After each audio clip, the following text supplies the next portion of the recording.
Guys দেখতেই পাচ্ছেন এটা আমাদের বাড়ির সামনের পরিসর। এটা দেখতে খুব সুন্দর একটা জায়গা।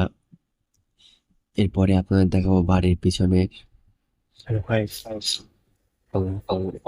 বাড়ির পিছনে বসে আছি। দেখতেই পাচ্ছেন ঝোড় জঙ্গল হয়ে আছে, মেঘও করেছে খুব এই মুহূর্তে।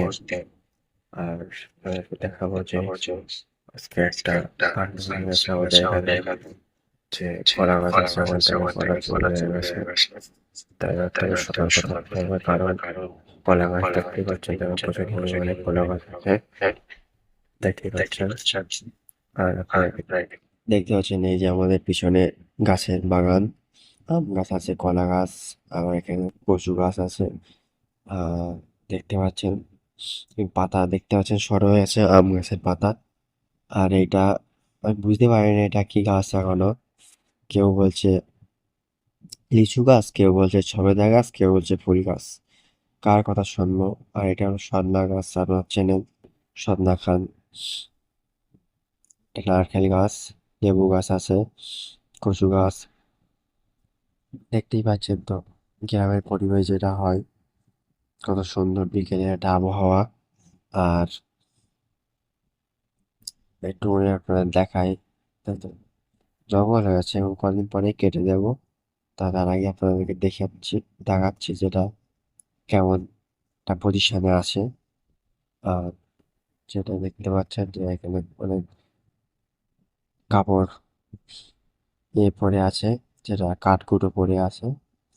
দেখতেই পাচ্ছেন পুরো একদম জঙ্গল হয়ে আছে এই জায়গাটা। তারপরে আমরা এখান থেকে জিমে যাব। জিমে চলে আসলাম। এই যে সঞ্জয় ভস্রীওয়ালা সবসময় পাকা মুখ মারবেই। দেখতেই পাচ্ছেন এই যে চন্দন দা, আর পাশে আছে কার্তিক, ওইদিকে আছে মাস্টার দা আছে, অর্পণ দা। দেখতেই পাচ্ছেন এই যে কার্তিক, আর সেই যে নেপাল দা লাল গেঞ্জি। আর দুজনের নাম জানেন দুজন দাদা, তাই বললাম না। আর দুটো বডি দেখাচ্ছে, কার কত বডি। সঞ্জয়ের তো শেষ, আর কিছু নেই বডিতে।